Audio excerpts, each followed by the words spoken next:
Hey guys, welcome back to my channel. Thanks for watching, thanks for subscribing. So today I'm here to share with you my first design team project tutorial. It may be a little bit long. Um, we'll gauge the time, we may do it in parts, but let me show you what we're going to do. So this is again Country Craft Creations design team, project number 1 for me. I got the paper collection of Matilda and Godfrey by Photoplay. You guys can go back and check the full reveal. It's Country Craft Creations Design Team Haul Part 1. And this is the paper collection. It's super cute.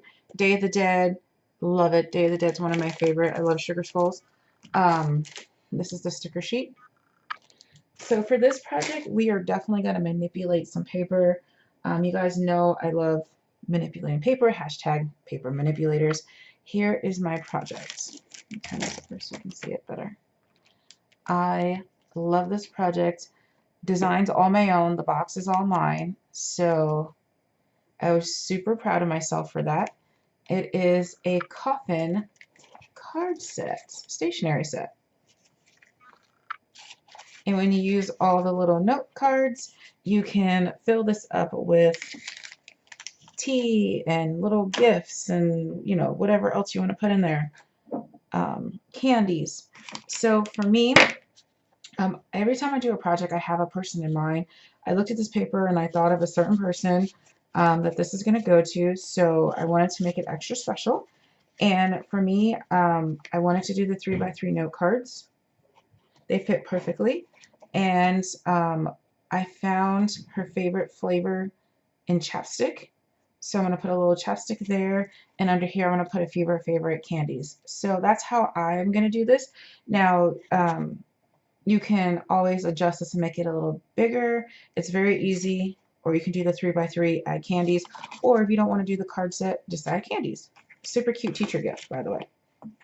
Okay, so let me show you. See, it just nicely comes across. This is a sticker from the sticker sheet that I just backed on the cardstock and added the seam binding. The little doodlebug doilies you see here. A piece from the ephemera pack, and just some bling from my stash. It worked out perfectly. Oh, and I did some little splishes of the Bow Bunny licorice paste, which I am in love with, even though I didn't think I would be, but that's why you try new things, and I love it.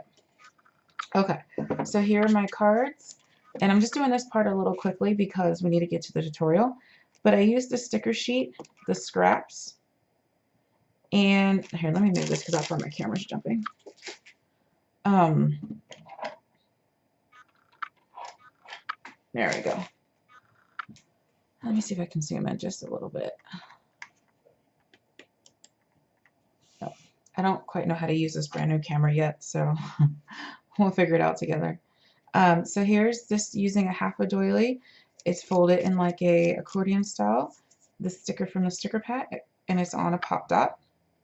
Super cute. And the insides of them, I just use this really neon green paper I found in my craft stash. So use your scraps. The matching envelopes, these are just scraps from the paper collection. So when I have chunks like this, I'm going to cut them down and use it for the envelopes. And this is a hint of what my next project is. I know it looks like a potato. So there's that. This card is actually my favorite. You guys know I'm very clean and simple. My personal style. I don't like too many embellishments. So this card is my absolute favorite. This is just a sticker from the paper collection that I used this licorice glitter paste. And I just used a spatula thing, this one here, from my, this came with my Cameo, but you can get these at Walmart or any hardware store like Lowe's, Home Depot. They're really cheap. You get them in like the paint section or like the do-it-yourself plaster. So all I did was just pick up a little on the tip of it and just kind of patted it on thickly. Is that a word? I think so. To get this super cool effect. And then I just kind of took the tip of this and kind of like pulled it out so it was not, you know, perfectly on the letters, and it just kind of made it look even more scary, like spooky. And then I matched it with this sticker and this paper. And these are just your, I got glue all over it. These are just your punch board envelopes. They fit nicely. So what I found when I have 3D items on the cards, I don't glue the flaps down. I just use a mini glue dot. So that's all that's holding it. So I use a mini glue dot for the 2 flaps together and then one here. So that way it gives it that room that you can stick, you know, a dimensional item in there. My next one is a super cute jack-o'-lantern with the seam binding and the other half of the doily. And again, I use paper scraps. Here's the matching envelope. And then this last one, I used a piece of a cut apart. This is one of the tags that I cut it down to fit on the card. Added the doily on the bottom and this little creepy sticker, and then Winkastella'd it. So happy accident, my Winkastella was at the very end, so it like dropped this massive amount of wink on there, and it actually just looks so cool. I think it gives it that extra scary, shimmery bit. And then the matching envelope.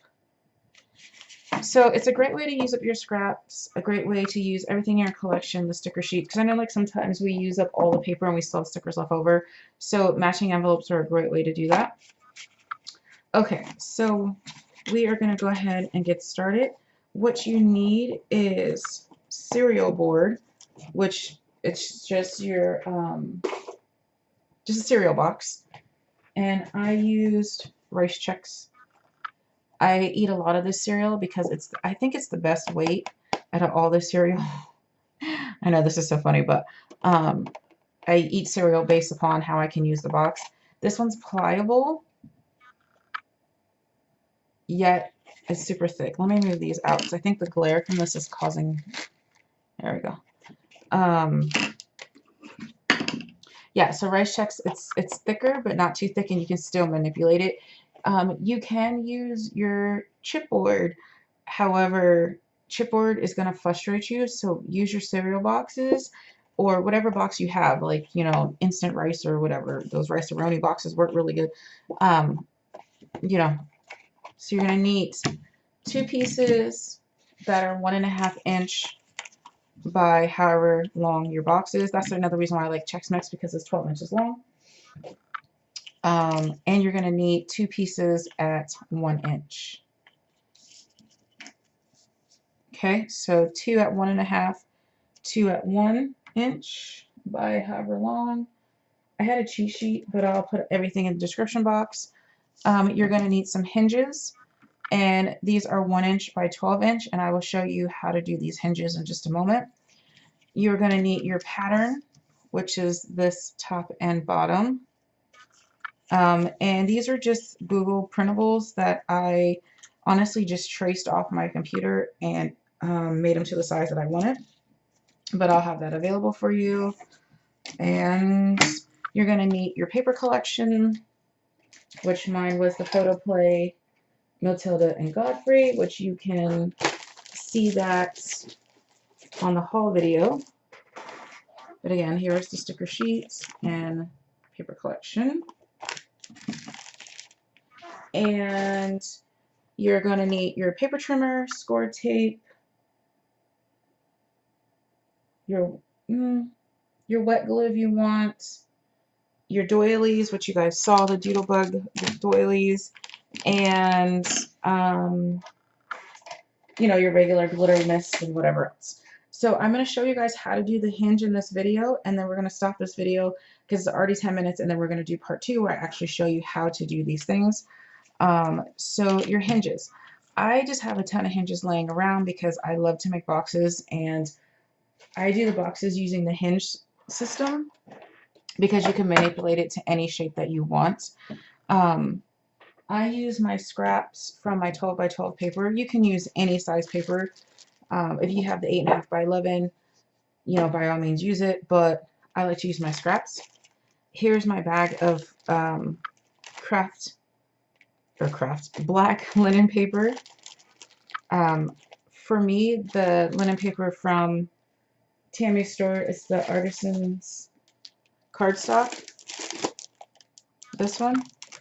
For me, it's the best cardstock that I've ever used because I do like to manipulate the paper, and I'm very heavy-handed and I'm very rough in paper. So one of my biggest problems was the paper was always tearing, and this paper can take it. It takes the abuse. It really does. So I just use my scraps. Like I had this piece and I had this piece, so that's what I use to make my hinges. The easiest way that I make the hinge is to score it at 1/2 inch. And then cut it at 1.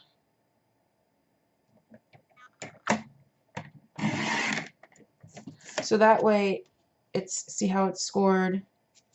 Super easy. You're not trying to score, you know, a piece of 1 inch, which is really hard. You can use your scoreboard, but it's easier if you have a bigger piece and you just do score it at 1/2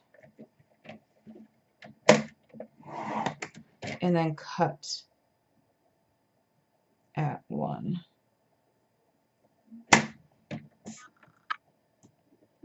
Oops.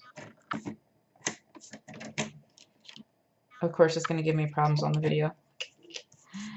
That's how it works out. That's okay. We will just do this instead on the other side. There we go. So scored at 1/2 and cut at 1. That's it. Easy peasy. We will move these, put our Scor-Tape down. I like to use the 3/8 Scor-Tape. You can use the 1/2 inch if you want, or 1/4 inch. You just don't want to go on that score line. You want to go right up to the score line, but not on it. And it's okay, like if you see this one, because I just cut it all wonky, it is a little bit shorter on one side. That's okay. No one's going to see it. We just need it as an anchor. That's how I do mine. So what I'm going to do is go ahead and stop the video here. I want you to go get your cardstock ready, your paper collection ready, your doilies, your embellishments, and go ahead and make a few hinges. I used about, let's see, 1, 2, 3. I used four full hinges and probably 1/2 of another one. So go ahead and make at least 4 hinges. Excuse me, make at least 5 hinges, and then meet me back here. Okay, guys. Remember, 2 pieces at 1.5 by the length of your cereal box, 2 pieces at 1 inch, 5 hinges at 1 inch by 12 scored down the middle. 1 inch by 12 or 1 inch by 11, whichever piece of paper you're using. Okay, be right back, guys.